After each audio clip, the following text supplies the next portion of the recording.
안녕하세요. 저는 이번에 과테말라로 인생 첫 선교를 다녀왔습니다. 처음에는 가족 선교라고 해서 아이들이 더 크기 전에 함께 가면 좋지 않을까 하는 막연한 마음으로 신청했습니다. 그런데 첫 미팅에서 보니 대부분이 의료 선교팀이셨고 가족 선교팀은 거의 없었습니다. 그 순간 내가 할 수 있는 일이 있을까 하는 걱정이 들었습니다. 하지만 현지에서의 경험은 그런 걱정을 잊게 할 만큼 깊은 감동이었습니다. 특히 기억에 남는 곳은 안티구아에서 비포장도로를 따라 2시간을 달려야 도착하는 화산마을이었습니다. 선교사님께서 이곳은 과테말라 현지 사람들도 방문을 꺼리는 오지라고 하셨습니다. 저는 의료팀도 BBS팀도 아니어서 처음에는 무엇을 해야 할지 잘 몰랐습니다. 그러다 마을 아이들을 위한 와플 간식을 만드는 일을 맡게 되었는데 요리를 즐기는 편은 아니었지만 아이들이 맛있게 먹는 모습을 보며 힘을 얻었습니다. 이후에는 의료진의 치료를 기다리는 주민들을 위해 기도하는 사역을 돕게 되었습니다. 스페인어도 못하고 낯선 사람 앞에서 공개적으로 기도해 본 적도 거의 없어서 처음엔 피하고 싶은 마음이 들었습니다. 그런데 옆에서 제 아내가 구글 번역기를 사용해 서툰 스페인어와 한국어로 열심히 기도하는 모습을 보고 저도 용기를 얻었습니다. 그중 한 자매님이 특히 기억에 남습니다. 무표정해 보이던 제 또래 분이셨는데 기도해도 괜찮겠냐고 묻자 고개를 끄덕이셨습니다. 손을 잡고 조심스럽게 기도드렸고 기도가 끝났을 때 눈을 뜨니 자매님의 눈에 조용히 눈물이 흐르고 있는 것을 보게 되었습니다. 그 모습을 보니 저도 모르게 눈물이 났습니다. 자매님 말고도 그 마을의 많은 분들이 저희가 함께 기도해 주는 것을 참 감사해 하셨습니다. 말보다는 저희의 진실한 마음이 성령을 통해 전달되고 그것이 큰 위로가 되셨던 것 같습니다. 사실 저는 2년 전 15년 넘게 미국에서 가족처럼 지내던 친구를 사고로 잃고 삶의 의미에 대해 최근까지 깊이 고민하던 시간이 있었습니다. 인간은 왜 살아야 하나, 무엇을 하면 살아야 하나 하는 질문이 늘 마음속에 있었습니다.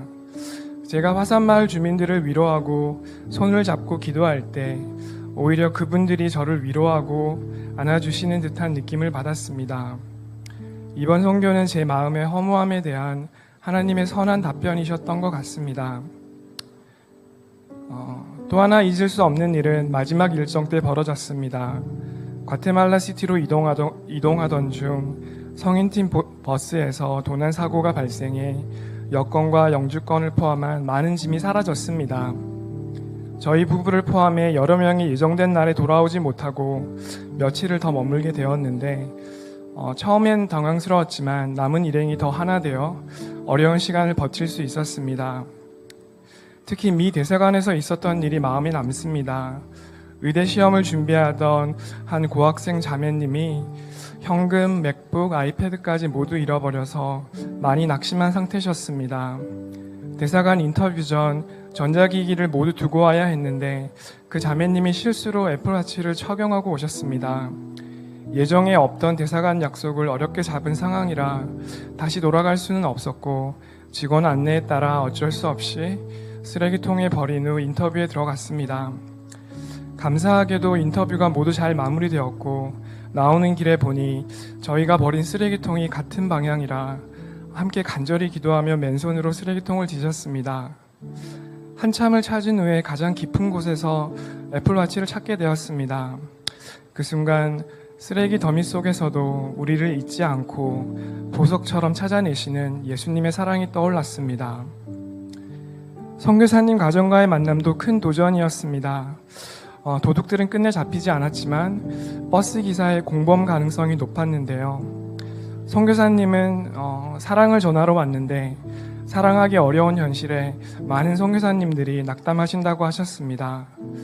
사모님과 아이들도 밝게 사역을 돕고 계시지만 마음 한편에는 어려움이 있음을 들으면서 편하게만 살아온 제 자신과 선교에 대한 편견을 돌아보게 되었습니다. 마지막 주일 과테말라 높은 뜻 우리 교회에서 손 목사님께서 주일 예배 설교하시면서 이사야 52장 7절을 인용하셨습니다. 우리가 있는 자리가 어디든 세상의 거짓된 진리가 아니라 주님이 다스리신다는 복되고 기쁜 소식, 즉 복음을 전하는 하나님의 메신저가 되어야 한다고 말씀하셨습니다. 저도 마태복음 11장 28절 예수님의 말씀처럼 누군가에게 위로를 전하는 하나님의 메신저가 되고 싶다는 생각이 듭니다.